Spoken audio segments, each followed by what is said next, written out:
So, good day, Ma'am Moira. My name is Lady Janice Mata. I am discussing about the regenerative agriculture. So, ang amo dayong napili nga farm is ang Nestle or coffee farm.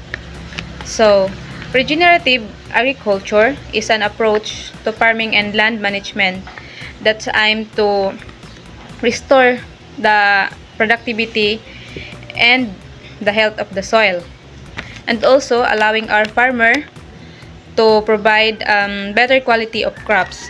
So sa sa regenerative agriculture na siya 5 ka principles, which is ang kaning integrated livestock, and then ang covering the soil. So kani siya ang covering the soil, muni siya ang kanang bitaw kanang ginakaberan bitaw nila ang ilang tamnan para ma-maintain bitaw nila ang moisture sa soil. And then ensuring lives, root and soil all year around. And also the last is practice crop diversity. So ang cultural sa ilahang farm naa sila'y upat ka mga ginahimo nga mga practices. So ang composing ana pa ang speaker nga natanaw na mo sa video, gaano sila compose sila og mga laya nga mga dahon. So gabutang lang din pud sila daw og mga effective microorganism. Makatabang pud kuno siya para matambok ang ilahang tanom or ang ilahang yuta. So sa intercropping, gatanom sila og sa kanang abaka. Kay ana pa sa atong speaker sa video nga ang ila setup daw kuno sa ilahang farm is abaka o coffee plant. Gatanom daw pud kuno sila og abaka kay ang coffee daw maka-harvest sila once a year ra daw. Aside sa abaka, anytime maka-harvest siya. Og also pod makaano po ni siya makadugang pud gibali sa ilahang income. So, agroforestry. So according sa speaker sa video nga nagtuyo gid kuno sila nga magtanom sa mga dako nga kahoy. Kay ang kahoy kuno ang aside nga maka-prevent siya sa soil erosion, makaano pod siya kanang maka-prevent pod siya landslide. And then sa unlike sa sa mulching, ang iyang ginaano is ang soil erosion ra aron ang mga nutrients sa yuta dili siya mga anod. Ang last ang cover crops.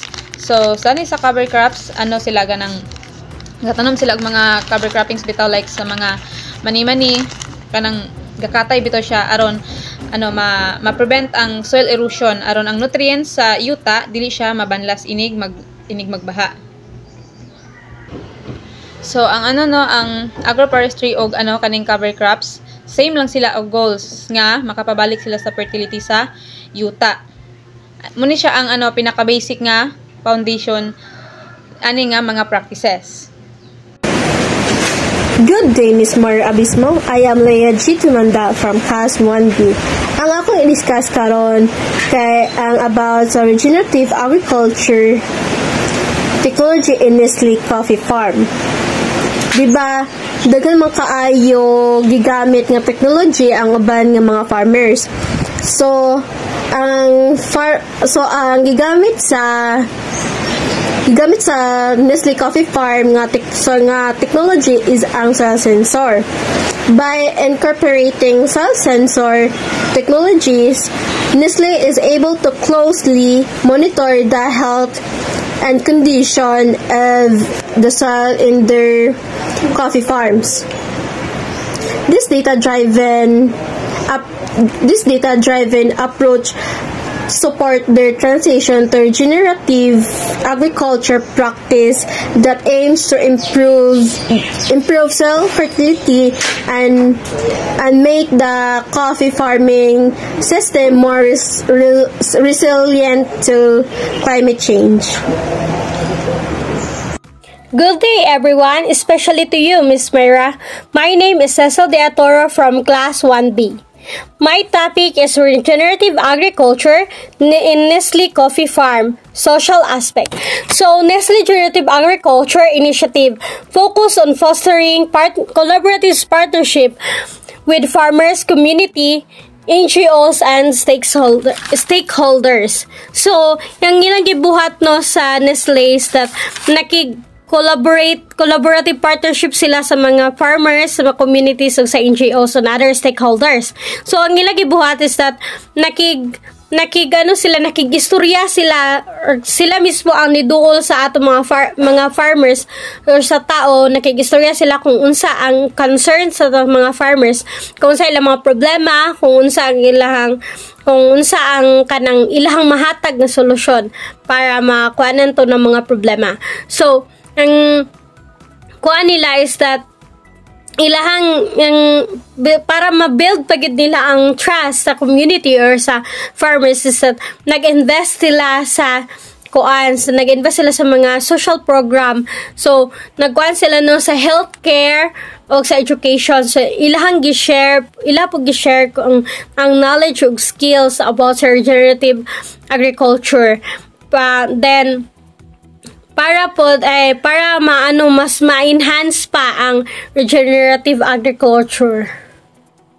Sa economic aspect, ang effect sa regenerative agriculture is that maka-benefits ang farmer, ang company, at the same time ang communities. So kani siya manggod siya kung ang sa economic aspect is that mas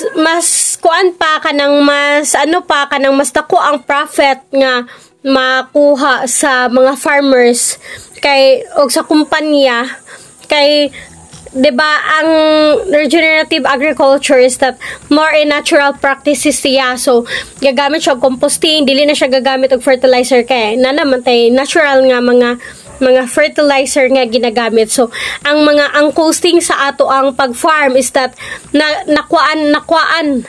So mas nitaas ang profit.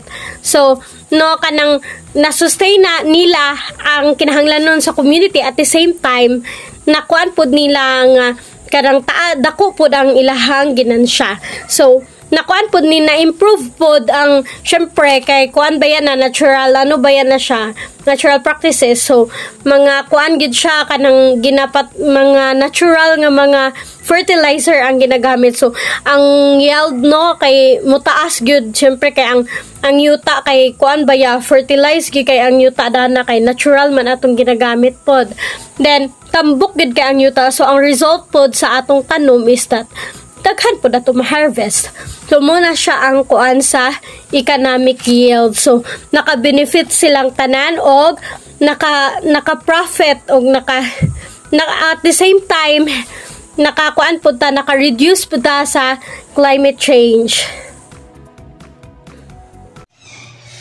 Political. Ang governance kay sila ang nagbuhat sa patakaran at mga regulasyon upang itaguyod ang mga sumusuportang patakaran at balangkas.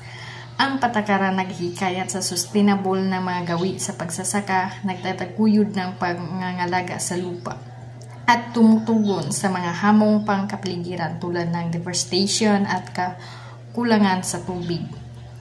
Bilang karagdagan ang pagkakaroon ng bukas na komunikasyon at pagtatayo ng mga partnership ng mga aktor sa politika at magkakatulong sa pagpapaunlad ng pagtanggap sa mga kasanayan sa regenerative agriculture.